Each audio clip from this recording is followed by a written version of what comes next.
hacer nuestra declaración de fe. Esta es la palabra de Dios, amor, autoridad y misterio mostrado a nosotros. Es el rema de Dios para nuestra vida. Hoy honramos la palabra de Dios, vida, verdad y alimento para nuestro corazón. Háblanos, Señor, por medio de tu palabra, y siembra tu semilla de poder en nuestro corazón. Estamos listos para que tú nos hables, hermoso Espíritu de Dios. Amén. Bien. Dentro de todo lo que hacemos, ganar, conectar, formar y enviar, hemos hablado sobre ganar, hemos hablado sobre conectar, hablé sobre el fundamento de conectar, sobre todas las herramientas de conectar. ¿Qué incluye conectar? ¿Cuáles son las herramientas? Está la parte que antes llamamos consolidación y ahora es conectar, ¿verdad? Conectar no es algo que hacemos, sino es un espíritu que somos. Conectar es un espíritu. Es un espíritu que logra que la gente pueda conectar con Jesucristo.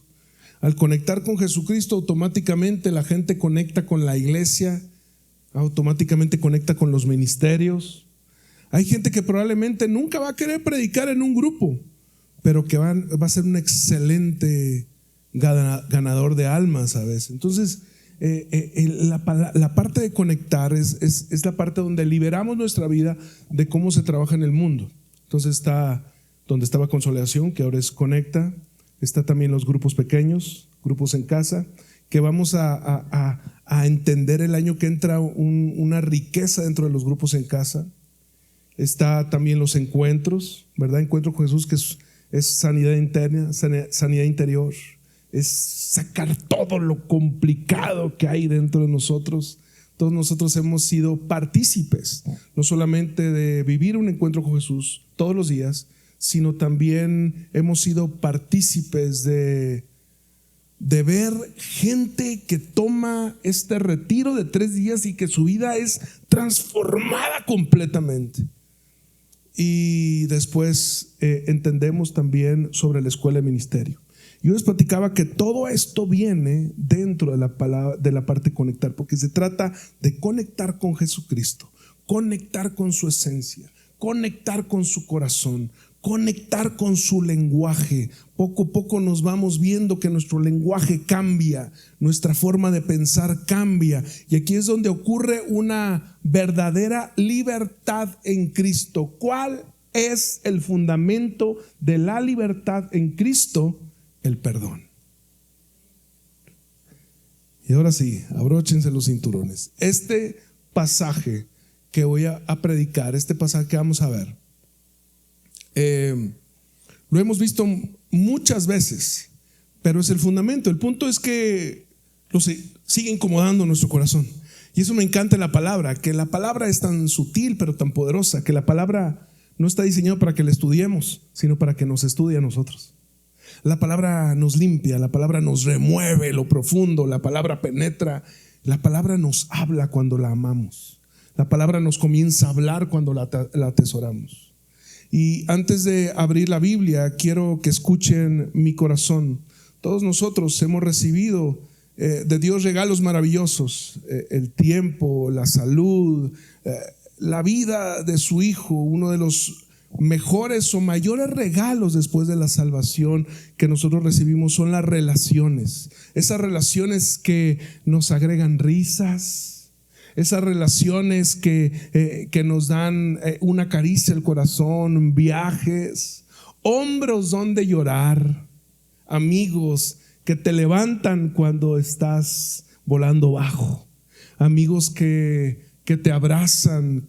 Esas relaciones que son un tesoro para nosotros. El punto es que si has vivido más de 5 minutos, si has respirado más de 5 minutos en este mundo, te das cuenta que las relaciones son tan frágiles como nuestro mismo corazón. Que del mismo pozo donde Dios ha diseñado para que salga tanta bendición, que son las relaciones, son el mismo pozo profundo que muchas veces nos atora en nuestro corazón. Y no estoy hablando de inconversos, porque estamos hablando de la parte de conectar. A la gente de Dios nos hace falta madurez en nuestras relaciones. A la gente de Dios nos hace falta madurez para no ser jarritos de Tlaquepaque, para no atorarnos durante años con temas, con cosas. No estoy hablando solamente de lo que te hizo tu papá cuando eras niño, de lo que te hizo tu maestra, tu maestro, tu mamá, tus amigos en tu niño. Estoy hablando de cosas que han sucedido ministerialmente a veces, en el pastoreo. Gente, estoy seguro que en esta misma sala hay alguien que te tiene con el corazón un poco atado. Ya comenzaron a verme feo. La misma persona que un día fue tu alegría, a veces puede ser una herida para ti. Y estos son, diría la profeta Silvia Pinal, casos de la vida. Sí. Y lo que acabo de decir, este video cuando los vean los millennials van a decir: ¿quién es esa señora? Googleenlo. Puedes mirar a tu lado y saber que no eres el único que ha vivido problemas en su corazón. Las heridas duelen, las heridas calan. Podemos esconderlas de muchas maneras y los creyentes generamos una habilidad para esconder nuestro corazón impresionante. Todo está bien, aunque te digan lo contrario y la cantamos, pero nuestro corazón está herido. Y te digo algo, es algo de la vida. El punto es el siguiente: Jesús nos habla del perdón y nos deja un verso que confronta muy fuerte nuestro corazón en Mateo capítulo 18, versículos del 21 al 35. Esto no es una teoría eclesiástica, de eclesia, de teología. Este es una respuesta del corazón de Dios. Es un golpe de realidad del reino. Jesús nos habla de un perdón que no lleva cuentas, de un perdón que incomoda, de un perdón que no es neutral y que no es natural, porque la justicia de Dios no es neutral y no es natural, es la justicia de Dios, punto, y se acaba. Se llama soberanía, señoras y señores. No le busquemos cuatro patas a la mesa, porque Dios no necesita equilibrio, porque Él es el equilibrio. Hoy el Señor nos invita a soltar y a lanzar lo que nos ha mantenido atorados. Entonces yo te decía que Lázaro fue resucitado a una vida nueva, pero seguía atado. ¿Por qué gente puede conocer a Jesús? ¿Por qué gente puede hacer iglesia? ¿Por qué gente puede saberse los coritos, diezmar, ofrendar, saberse la palabra y seguir atado? ¿Por qué? Porque nos hace falta más perdón. Porque uno nunca se gradúa del perdón. Porque el perdón es necesario para todos los días de nuestra vida. Yo puedo ser súper, parecer como que no pasa nada y el súper ungido, pero dentro de mi corazón yo necesito vivir el perdón. Y para esto me gustaría que juntos leyéramos Mateo 18, 21. ¿Lo leemos juntos? Por ahí te lo van a colocar. Ahí está. Vamos a leerlo juntos. ¿Qué versión pusiste? Eso. ¿Qué tal si me acompañan leyéndolo así en voz alta, junto conmigo? ¿Me acompañan? Vamos a leer varios versos. Entonces acomódense bien en la silla. Dile a tu esposa: esto es para mi vieja. Si vienes soltero, no le digas nada a nadie. Entonces se le acercó Pedro y le dijo: Señor, ¿cuántas veces perdonaré a mi hermano que peque contra mí? ¿Hasta 7? Jesús le dijo: no te digo hasta 7, sino aún hasta 70 veces 7. Por lo cual el reino de los cielos es semejante a un rey que quiso hacer cuentas con sus siervos. Y comenzando a hacer cuentas, le fue presentado uno que debía 10,000 talentos. A este, como no pudo pagar, ordenó su señor venderle a su mujer e hijos todo lo que tenía, para que se le pagase la deuda. Entonces aquel siervo postrado le suplicaba diciendo: Señor, ten paciencia conmigo, yo te pagaré todo. El señor de aquel siervo, movido a misericordia, le soltó y le perdonó la deuda. Pero saliendo aquel siervo, halló a uno de sus consiervos que le debía, ¿cuánto? 100 denarios. y haciendo de él, le ahogaba diciendo: págame lo que me debes. Entonces su consiervo, postrado a sus pies, le rogaba diciendo: ten paciencia conmigo, yo te pagaré todo. Mas él no quiso, sino fue a echarlo a la cárcel hasta que pagase la deuda. Viendo sus consiervos lo que había pasado, se entristecieron mucho y fueron y refirieron a su señor todo lo que había pasado. Entonces, llamándole su señor, le dijo: siervo malvado, toda aquella deuda te perdoné, ¿por qué me rogaste? ¿No debías tú también tener misericordia de tu consiervo como yo tuve misericordia con él, de ti? Entonces su señor, enojado, le entregó a los verdugos hasta que pagase todo lo que debía. Así también mi Padre Celestial hará con vosotros, si no perdonáis todo corazón cada uno a su hermano sus ofensas. Hay una lucha interior frente a la palabra que confronta nuestra carne, y es en brincarnos estos versos tensos o ciertas porciones que nos incomodan demasiado, porque nos colocan enfrente a una realidad: no será misericordia aquel que no sea misericordioso. Y este no es una filosofía, sino un principio del reino. No se harán misericordia con quien no haga misericordia. Ahora bien, cuando nosotros entendemos estos principios que aquí nos muestra, es que el reino tiene que ser sostenido por un principio. Y primero, aquí la palabra está hablando en Mateo, el versículo 21, que Pedro se acercó y le dijo: Señor, ¿cuántas veces perdonaré a mi hermano que peque contra mí? ¿Cuántas veces tengo que perdonarle a alguien? ¿Cuántas veces se debe perdonar? ¿Cuántas veces debo pasar? ¿Cuántas veces debo ser misericordioso? ¿Cuántas veces debo tolerar? ¿Cuántas veces debo permitirlo? Y Pedro estaba buscando una respuesta, una cifra. Estaba buscando tener respuestas. Pero no solamente eso, sino que él quería ser muy generoso con una opinión, porque el Pedro siempre tenía opiniones muy ocurrentes. Cuando nosotros entendemos es que todos hemos sido heridos, y que nuestra primera respuesta ante cualquier herida no es el perdón, sino la venganza. Y es algo normal y natural. Nuestra primera respuesta no es el perdón, sino la venganza. Y entender que las relaciones están diseñadas para darnos nuestras mayores alegrías, pero también Dios puede utilizarlas para madurarnos. ¿Cómo Dios nos madura? Enseñándonos el principio del perdón. Y entonces aquí entendemos algunos principios de teología sobre el perdón. Lo primero es que en el judaísmo, en el siglo I, los números no solamente expresaban cantidades, sino que los números expresaban simbolismos. Un ejemplo es que el número 490, que es el mismo número que aquí expone Jesús, es el mismo número que habla en Génesis, donde habla de la venganza de Caín.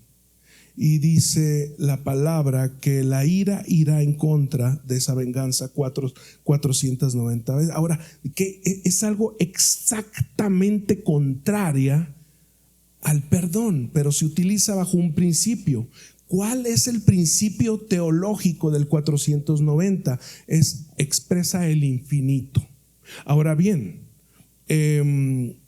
esto viene en Génesis 4:24, tú lo puedes buscar ahí.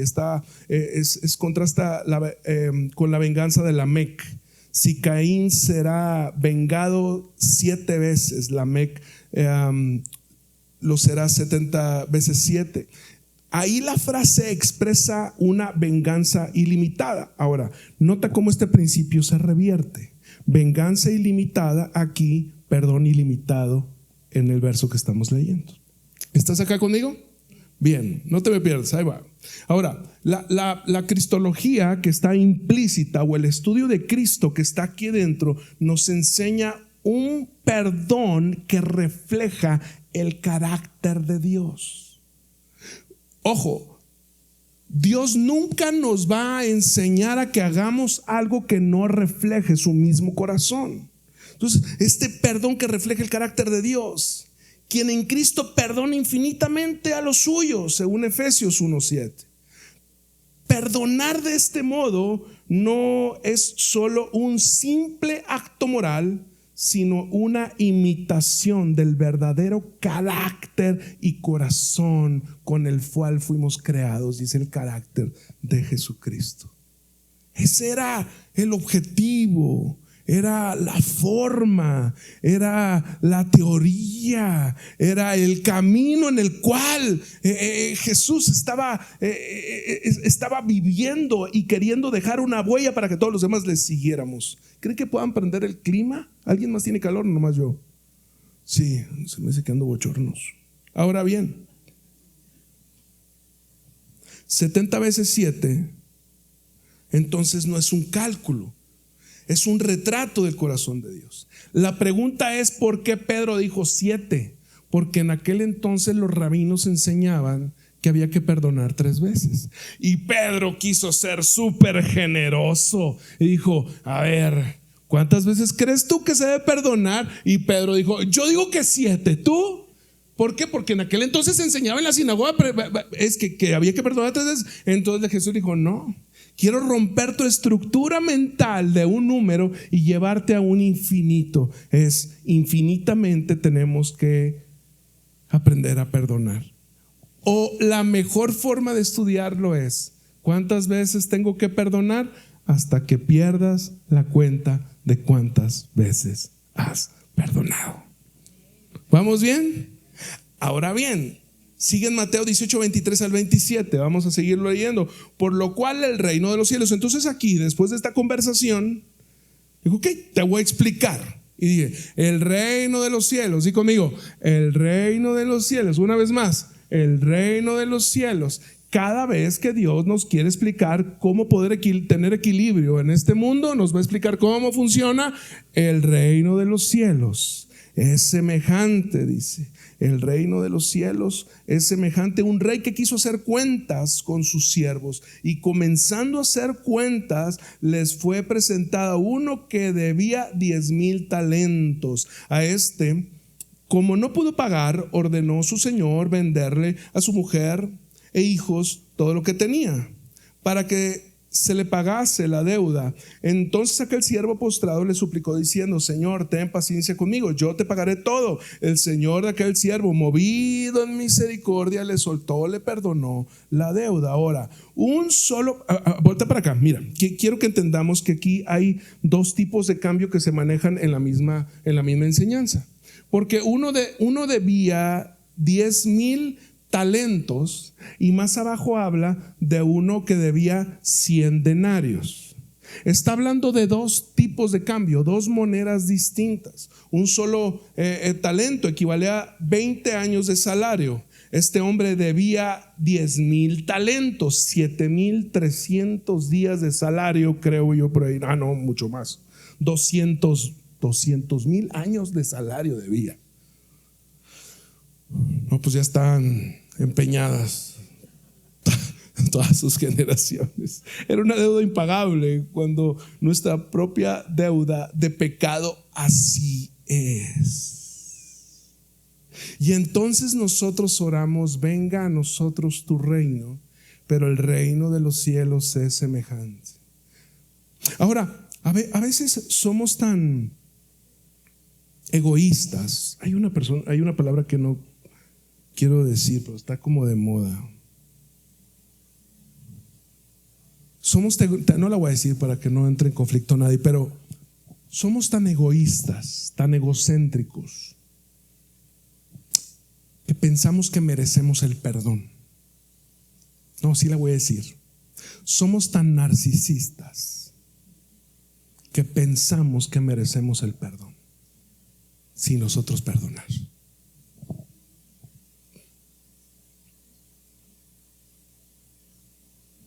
Es muy fuerte, pero es una realidad del reino. Escucha bien: Dios no nos debe nada. Dios no te debe nada. Lo que tenemos no es porque lo merezcamos, no merecemos el perdón, no merecemos abundancia, no merecemos economía. Lo único que merecíamos era la muerte eterna, y todo lo que tú y yo tenemos lo tenemos por gracia de Dios. Pero la gracia tiene que ser sostenida con un principio: no se hará misericordia con quien no tenga misericordia. Y ese es el principio. El principio es: no lo merezco porque soy un pecador lavado y perdonado por mi Padre. Y la realidad del reino es que yo tengo que aprender a perdonar porque Dios ya me perdonó. O mejor dicho, que mi perdón es la evidencia de mi fe en Cristo, de que Él ya me perdonó.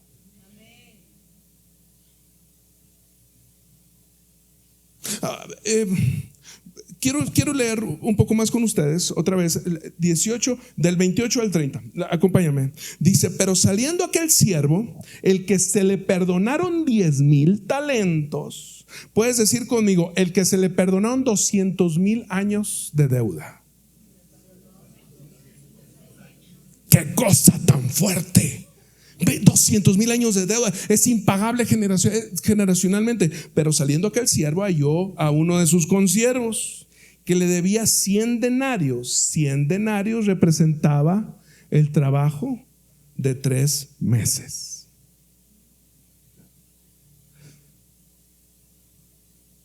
Haciendo de él que le ahogaba, diciendo: págame lo que me debes. Entonces su consiervo, postrándose a sus pies, le rogaba, diciendo: ten paciencia conmigo, yo te pagaré todo.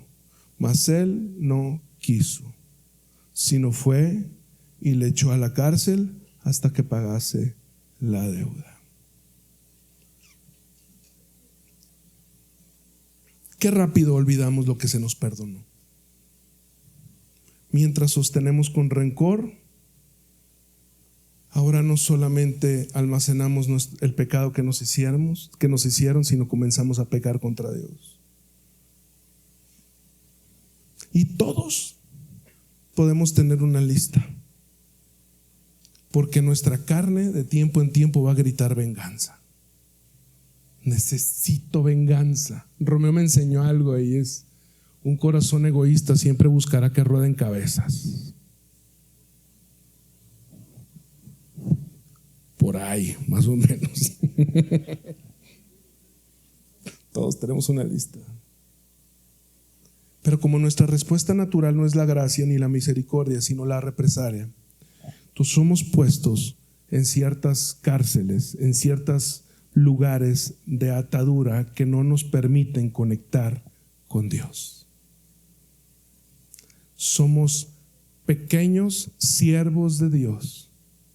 Eso no quiero insultar a nadie, pero hay personas de talla bajita y ellos batallan mucho para conseguir ropa, zapatos. Hace poquito hice un viaje y no está diseñado nada para ellos. Ellos batallan para colocar sus maletas de carry-on arriba, batallan mucho para subirse a los aviones cuando ponen las escaleras. Ahora que Viva Aerobús ya no conecta con el túnel, sino hay que subir. Batalla mucho porque nada está diseñado como ellos. Y entonces ellos comienzan su día en desventaja. Comienzan su día completamente en desventaja.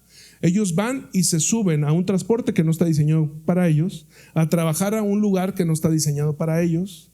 Van y si tienen ganas de ir al baño, van a un baño que no está diseñado para ellos, a lavarse las manos en un lavabo que no está diseñado para ellos, a comprarse ropa que no está diseñada para ellos, tenis para niño cuando pesan lo que pesa un adulto normal, porque su cuerpo ha embarnecido naturalmente y no dura lo mismo. Entonces ellos comienzan su vida y en desventaja. Y así es la gente que no perdona, porque tiene áreas muy robustas en su vida. Ellos son muy inteligentes.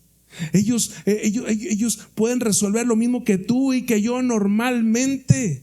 Ellos son personas comunes y corrientes como tú y como yo. El punto es que comienzan su vida en desventaja porque no les fue otorgada la posibilidad de crecer lo mismo que la media normal. Y la vida no está diseñada para personas de talla bajita, sino para personas de talla alta, que me imagino que ya van a comenzar a legislar cosas para ellos. Pero el punto que quiero llevarte es este: cada vez que tú y yo dejamos atoradas áreas en nuestra vida, así estaremos. Grande escenario de fe para ir a orar en los hospitales, grande escenario de fe para predicar los domingos, cortitos en áreas de fe para tolerar a mis hermanos. Cortitos, soy grande para predicar, soy grande para ir y evangelizar, soy grande para profetizar, pero bajito en mi matrimonio. Ya no la aguanto, pastor.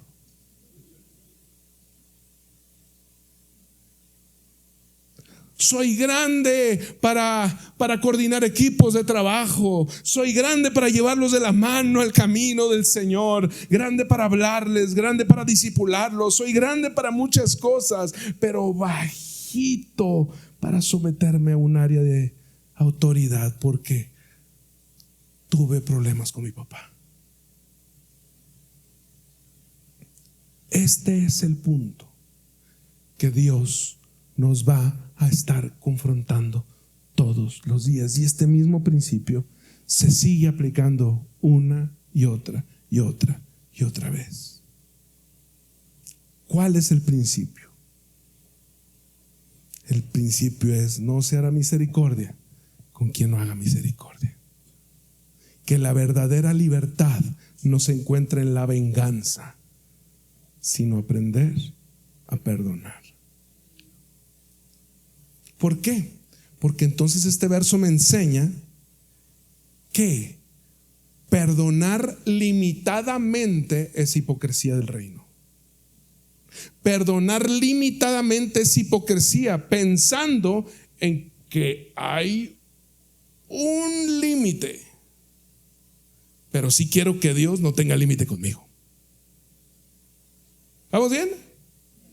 Cuando no perdonamos, queremos castigar al otro, pero entonces en realidad nos estamos encadenando a nosotros mismos. Entonces hay gente muy usada por Dios en muchas áreas, pero muy bajita en otras áreas. Dice el versículo 35: así mi Padre Celestial hará con vosotros si no perdonáis de todo corazón. Porque el perdón sostiene el equilibrio en el reino. En el reino no podemos edificar sin aprender a perdonar. Y Jesús cierra con un mandato. Es un mandato. Los mandatos son órdenes. Mira que te mando que te esfuerces y que seas valiente. Mira que te mando que perdones de todo corazón. Cuando sueltas al que te hirió, te sueltas a ti mismo.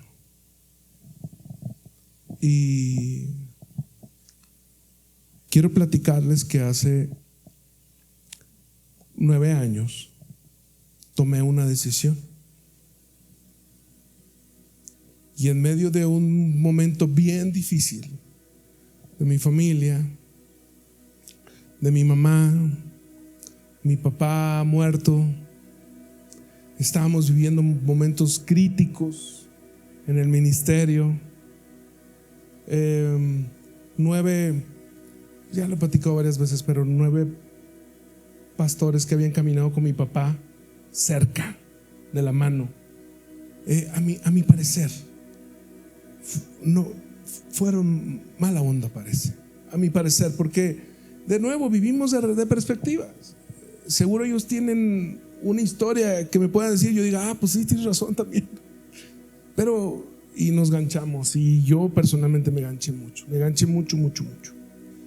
Y a uno de ellos yo fui a su casa a golpearlo. Lo saqué de su casa, le pegué y le tumbé un diente. Y cuando yo lo contaba, me sentía como: qué valiente eres, Josué. Wow. Y yo lo platicaba con amigos: me hubieras hablado. Y yo me mantenía atado.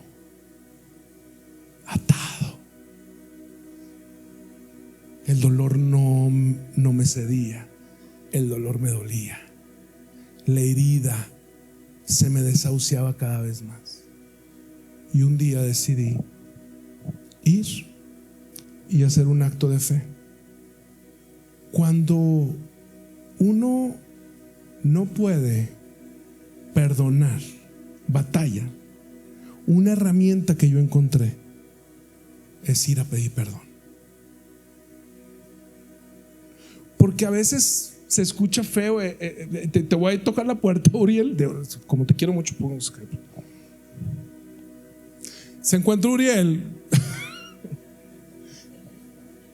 Es que vengo para decirle que lo perdono. ¿Verdad que no cuaja? No, a veces no, aunque es liberador y es lo que toca. Pero entonces la herramienta que yo encontré es: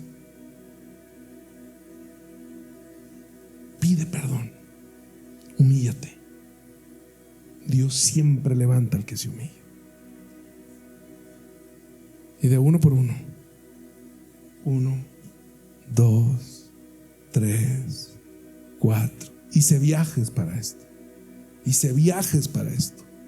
Hay personas que ustedes han visto en la iglesia, pastores que caminaron con mi papá hace muchos años y que regresaron algún domingo a la iglesia cuando nos entregaron la iglesia, y porque resolvimos nuestras deudas,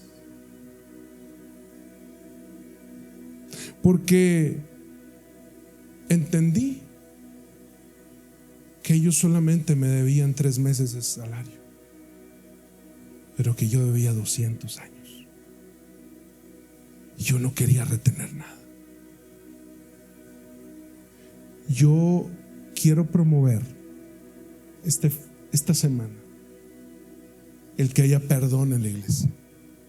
El perdón es el fundamento del reino. Dios nos ha perdonado. Y el paso de fe que evidencia, ¿cómo se dice, maestro? O evidencia, dijo el teacher. Ya se puede de las dos. Evidencia o evidencia. Ustedes que me están viendo en línea le ponen la que quieran. El paso del reino que evidencia nuestra fe, el paso del reino que evidencia nuestra fe es la reconciliación. Dios no espera que tú hagas un cheque en blanco y se lo des. Dios espera que tú seas libre.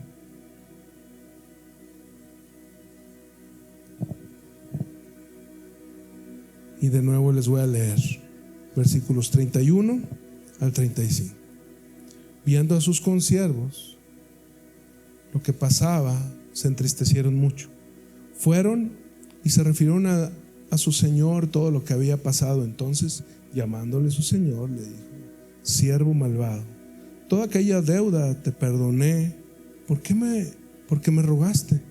¿No debías tú también tener misericordia de tu consiervo, como yo tuve misericordia de ti? Entonces su señor, enojado, lo entregó a los verdugos hasta que pagase todo lo que debía. Así también, 35, mi Padre Celestial hará con vosotros si no perdonáis de todo corazón, cada uno a su hermano, sus ofensas. Claro como el agua.